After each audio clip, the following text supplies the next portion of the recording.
Think of a website like a restaurant. When you visit a restaurant, you enter the dining room. You see the tables, you see the chairs, you see the decorations, you look at the menu, a waiter takes your order. This part you see and interact with is the front end. It is designed for you, the user, to have a good experience. It is what you see on your screen. Everything is arranged to be pleasant and easy to use. The colors, the layout, and the buttons, all part of the front-end experience. Behind the swinging doors of the dining room is the kitchen. You, as a customer, do not see the kitchen. It is a busy place that works out of sight. The kitchen has cooks, ovens, refrigerators, and a pantry full of ingredients. The kitchen is where the real work of making your meal happens. This hidden part is the back end. The back end does all the heavy lifting that the user does not need to see. The kitchen receives orders, prepares the food, and manages the inventory of ingredients. In our analogy, the cook is the back-end developer. The cook takes the raw ingredients and follows a recipe to create a finished dish. The waiter is the bridge between the dining room and the kitchen. The waiter takes your order from the dining room to the kitchen. Then, the waiter brings the finished food from the kitchen back to your table. This waiter acts as a messenger, ensuring clear communication between the front and back of the restaurant. This messenger role is very important. Without the waiter, the kitchen would not know what to cook. The dining room would not get any food. In the world of web development, this messenger is called an API. An API, or Application Programming Interface, is a set of rules that allows the front end and back end to talk to each other. It carries requests from the user to the back end. It then carries the back end's response back to the user. This simple analogy of a restaurant helps us understand the distinct but connected roles of the front end and the back end. The back end is the part of a website or application that works behind the scenes. It is the logic and the data that you cannot see directly. It does the hidden work that makes an application functional. Think of it as the brain and the nervous system of a website. It processes information, makes decisions, remembers things. The front end is the face, the back end is the intelligence that powers it. Without a back end, most modern websites would just be static brochures. They could not remember you or your preferences. The back end has three main jobs. First, it stores and organizes data. Second, it runs the application's logic. Third, it responds to requests from the front end. This includes user accounts, posts, comments, product information. It makes sure this data is safe and easy to retrieve. Second, it runs the application's logic. For example, when you try to log in, the back end checks if your username and password are correct. It enforces the rules of the application. Third, it responds to requests from the front end. It delivers the right data, confirms an action was completed successfully. Let's consider a social media website. The front end shows you the post, pictures, buttons to like or comment. When you click the like button, the front end does not do much by itself. It sends a message to the back end. The back end receives this message. It updates its records to show that you like the post. It might also send a notification to the person who made the post. All of this complex logic happens on the back end, completely hidden from your view. Let's break the back end down into its three main components. These are servers, databases, APIs. Understanding these three pillars is the key to understanding the back end. Each part has a specific job. They all work together to make a web application function. Think of them as the building, the pantry, and the waiter. You need all three for the kitchen to work properly. Without any one of these, the system would fail to deliver what the user needs. A server is a computer that runs the back-end code. It is like the physical kitchen building. This computer is always on and connected to the internet. It waits for requests to come in from the front end. A request is just a message asking the server to do something. For example, a request might ask for a user's profile page. The server receives this request, it processes it, and it sends back a response. The response could be the web page itself, or it could be just the data needed to display the page. Servers can be physical machines in a data center, or virtual machines running in the cloud. A database is where the application stores all its information. It is like the restaurant's pantry and the refrigerator. It holds all the ingredients needed to make the dishes, user profiles, passwords, blog posts, product details, messages. The database is designed to store this data in an organized way. This makes it fast and easy for the backend code to find, add, update, delete information. A good database keeps the data safe and consistent, even when many users are accessing it at the same time. An API, or Application Programming Interface, is the waiter. It is a set of rules and protocols for how different software components should communicate. The API defines how the front end can ask the backend for things. It specifies what kind of requests the backend will understand and what kind of responses it will send back. This creates a clear contract between the front end and the backend. It allows them to work together without needing to know the internal details of each other. The API ensures that communication is predictable and efficient, just like a good waiter ensures orders are taken correctly and food is delivered promptly. Now that we know the three pillars, let's see how they work together. The flow of information follows a clear cycle. This cycle happens every time you interact with a dynamic website. It starts with an action from you, the user. It ends with an update on your screen. This request-response cycle is the heartbeat of the modern web. It connects all the backend components into a single functioning system. A simple click can trigger events on the other side of the world. The process begins on the front end. A user performs an action. For example, they click a submit button on a form. The front-end code in the browser takes this action. It packages the form information into a request. The request is formatted to the API rules. The request includes what the user wants to do. Example, create a new post, and the data needed to do it. Example, the text of the post. The browser sends the request over the internet to the server.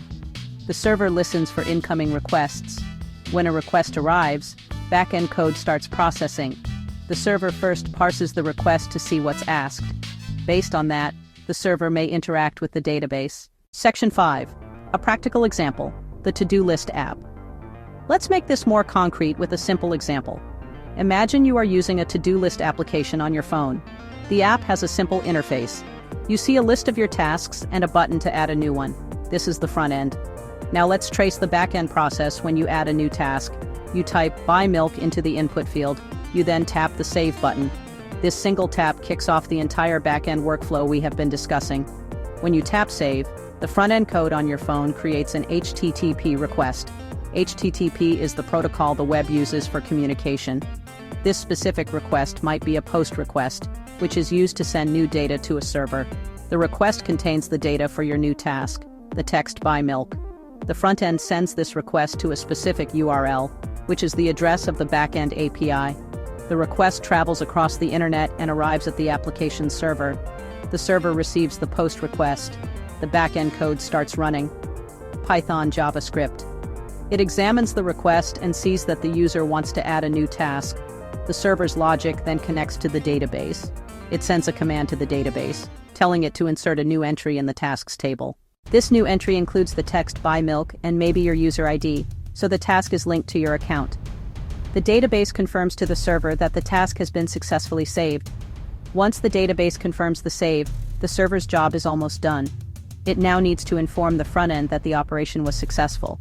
The server creates a response.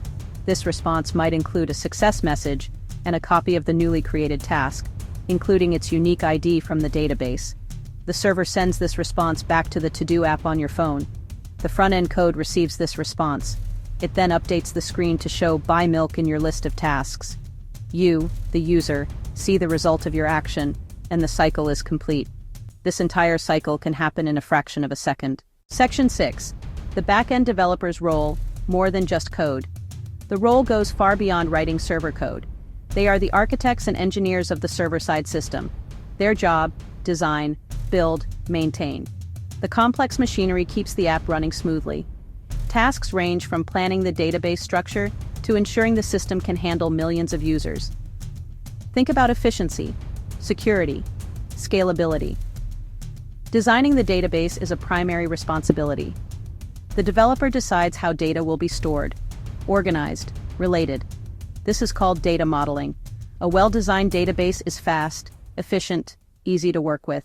Choosing the right database, relational, PostgreSQL, NoSQL, MongoDB, based on needs. Security is critical. The backend is the guardian of application data, includes sensitive info, passwords, personal details. Protect from unauthorized access and cyber attacks.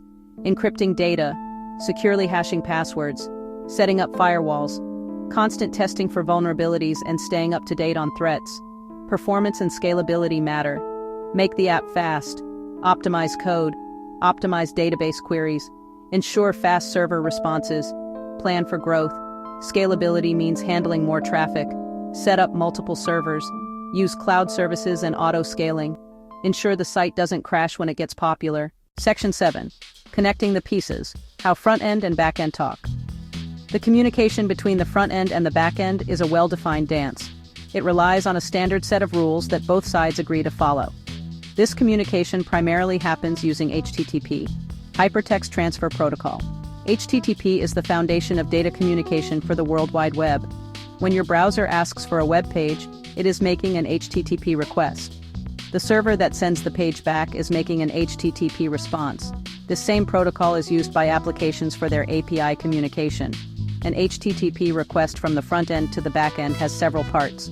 The most important parts are the method, the path, the body. The method tells the server what kind of action the front end wants to perform. The most common method, GET. A GET request is used to retrieve data. The most common method, POST. A POST request is used to create new data. The most common method, PUT. A PUT request is used to update existing data. A delete request is used to remove data. The path is the specific URL that identifies the resource the front end wants to interact with, like API tasks. The backend server listens for these requests at specific paths, which are often called endpoints. For example, the backend code might be configured so that a GET request to Arch API tasks should return a list of all tasks. A POST request to the same Arch API tasks path should create a new task. The backend code reads the method and the path of each incoming request. It then executes the appropriate logic based on these values. This routing mechanism is a core part of any backend application. When the backend sends a response, it also includes important information. The most critical part is the status code. A status code is a 3-digit number that tells the front end whether the request was successful. For example, 200 means OK, success. 404 means not found, resource does not exist. 500 means internal server error, something went wrong on the back end. The response also contains the data the front end requested, usually in the body of the response and formatted as JSON. Section 8. Your first steps. A beginner's path. If you are interested in becoming a back-end developer, the path can seem daunting. However, you can get started by taking small, manageable steps. The key is to focus on learning one thing at a time and practicing consistently. Do not try to learn everything at once. Pick a single programming language and stick with it for a while. Good starting languages for the back-end include JavaScript, with Node.js, Python. Both have large communities and plenty of learning resources for beginners. Your first goal should be to build a very simple API. An API is the heart of back-end development. Start by creating a back-end application that can respond to a single HTTP request. For example, create an endpoint that returns "Hello World" in your browser. This will teach you the basics of setting up a server and handling a request. Use a popular framework like Express.js, Node.js, Flask, Python. These frameworks simplify the process and let you focus on the logic. Once you can handle a simple request, the next step is to connect to a database. Start with a simple database like SQLite, single-file database. Learn how to perform CRUD, create, read, update, delete. Build an API for a simple resource like a collection of notes. Create endpoints. Get all notes. Post, add note. Put, update note. Delete note. This will solidify your understanding of how the backend manipulates data. Finally, practice is everything. The more you build, the more you will learn. Think of small projects that interest you. Personal blog, simple user login system, movie watch list. As you build, you will encounter problems. Learning how to debug your code and find solutions online is a critical skill. Join online communities, read documentation, ask for help.